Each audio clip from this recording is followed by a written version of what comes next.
Now you see, it's true, we mustn't give the show away. That's why there are esoteric teachings. But on the other hand, there is another opposite extreme, which is not realizing that the show is a show. And that's as bad as giving the show away. So you have always, when you are in the theater, say you go to the movies, and you go to see some great horror movie, you know, awful thing. Well, why does one do it? You want a thrill. And the whole of the universe wants a thrill. That's what it's all about. Otherwise it would be boring.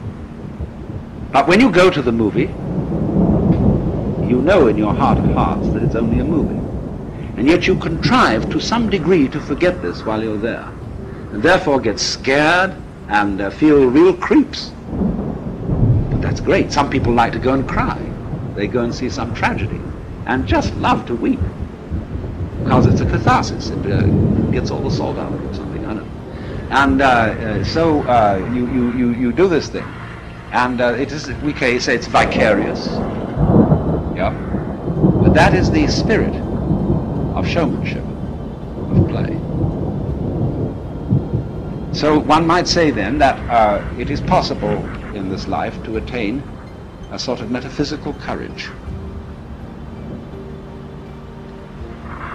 in which you really know deep within that the most harrowing experiences that physical existence can offer are a show. Now this is the, what you might call ultimate nerve. And for example, when the samurai in Japan studied Zen, that's what they wanted to get from it. They wanted to get ultimate nerve, so that absolutely nothing would faze them. So there is a poem which says, "Under the sword lifted high, there is hell making you tremble. But go ahead, and there is the land of bliss." Don't hesitate. See? Don't be blocked. Don't be fazed, nonplussed by the illusion. Now you would say, well, that's all very well, but I can't bring myself to that. I start to shake and I can't stop it. It's not to do with my will. And no amount of gritting my teeth, clenching my muscles, exercising my willpower can get rid of the shakes when I am really scared. That's true. But you must remember that the secret to all this is not to be afraid of fear. When you can really allow yourself to be afraid, and you don't resist the experience of fear, you are truly beginning to master fear. But when you refuse to be afraid, you are resisting fear. And that simply sets up a vicious circle of being afraid of fear and being afraid of fear, and so on. And that's what we call worry. Worry is simply a chronic condition. And people who worry are going to worry no matter what happens. Because when one possible threat is exterminated, they will immediately discover another. Because worry is an infinitely skinned onion. And you can go on and on and on, because the moment you see, you reduce the size of the onion and you get your worry down to about this, suddenly your whole sense of distance and size changes. And because you're looking so intently at this little onion, it fills your whole field of vision and is once again a big onion. See? You start peeling that down. But as you get another little one about this size, then it enlarges itself in your judgment and your sense of values. And then once more it's colossal. Now that's always going on. So if you are disposed to worry, there is always plenty to worry about. You make plenty of money and you have no troubles about that, then you start wondering if you're going to get a disease. And the doctor says, no, it's all right, you've nothing wrong with you. Then you wonder if you're going to get into an accident. And then you take precautions, and then you wonder if there's going to be a political revolution, etc. whether your house is going to be robbed. There's always something. So it is really, this kind of worrying is a completely useless pursuit. And yet, we feel a little guilty if we don't do it. Because it's somehow put into us that a proper amount of worrying is showing a good sense of responsibility. You're concerned. And Paul Tillich used this word concern in a special way. And Quakers always use the word concern. And all people, you might say, who are socially conscious are concerned.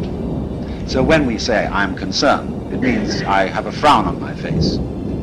And I'm worried about you, about the nation, about the war, and so on. Concerned. But Tillich said, religion is ultimate concern. I am concerned about the universe. And he used this wonderful decontaminated word for God, which he got from Eckhart, the ground of being. See, God still has whiskers on it. The ground of being doesn't, obviously.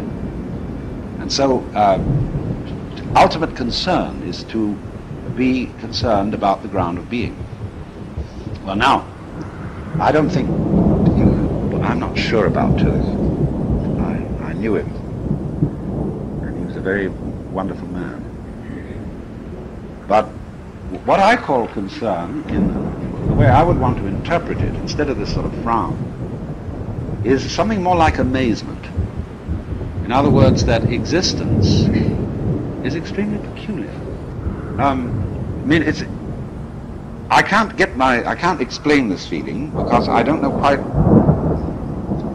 how to ask a question about existence so that I could be said to be wondering about it in some sort of clear-thinking way. It's a very nice thing to consider to yourself, that if you were going to have an interview with the Lord God, and you would have only 5 minutes, and you might ask one question, what would you ask? And you've got plenty of time to think this over in advance.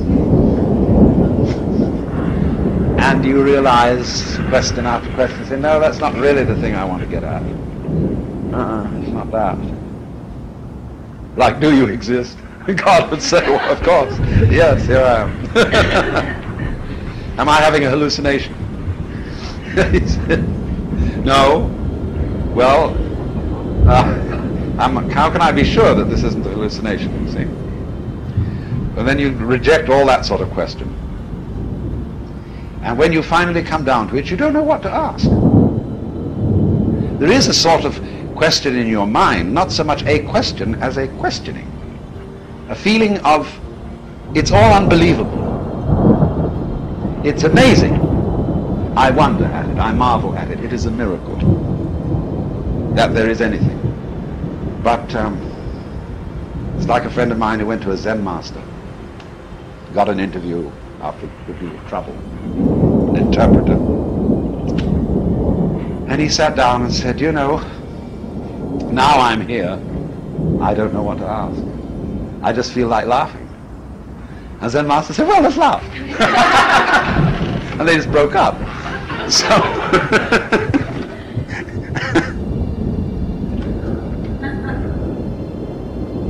but that feeling, you see, of the marvelousness of being is what I call, or would want to mean by Tillich's phrase, ultimate concern. It's also love is involved in it. See, that's the part of the problem of an abstractionist culture such as ours. As I indicated, we are not materialists, we are abstractionists. A materialist is a lover, and therefore is somebody related to the present. Because, you see, you can't love except in the present. When you have under your hands a piece of wood, and you say, my, hasn't that a gorgeous grain, you know, and you fondle it. If it moves, fondle it. And you run over this and think, hey, isn't it gorgeous, you see. Well, you're loving it. It may be that it's an apple in your hand, and you say, I love you so much I could eat you. And you eat it. And you relish it. That's loving in a special way. So concern and love, and there are many forms of love. There's a whole spectrum of different kinds of love, which runs from the red of libido to the violet of divine charity. But all of them are equally important because, as you know, you can't have the violet end without the red end. Vice versa. You wouldn't know what violet was unless you had all the other colors. The colors create each other. So it isn't simply black and white. Between black and white is the spectrum. And just as black and white arise mutually, so you know red in relation to yellow, in relation to green, in relation to blue, and so on. But if they all come out of black and white, that's the secret. I think Mr. Nan, who invented a camera, made a rather spectacular demonstration of this. So, if then you try to obliterate fear, the fear that black may win, you're working in the wrong way. To attack a fear is to strengthen it. Because immediately you feel guilty if you don't succeed, or you feel inadequate. But fear is something that arises naturally and spontaneously under certain circumstances, just as you will feel warm if you get near a fire. And you can't go up to a fire without some sort of self-hypnosis and then say, well, I refuse to be warm. There's something a bit weird about that. Besides, you often want to feel warm when you get near a fire. No, on the contrary, it is very natural to be afraid. And so if you don't try to knock it down, you don't try to make yourself over into some sort of preconceived idea of what you ought to be, then you're on the track.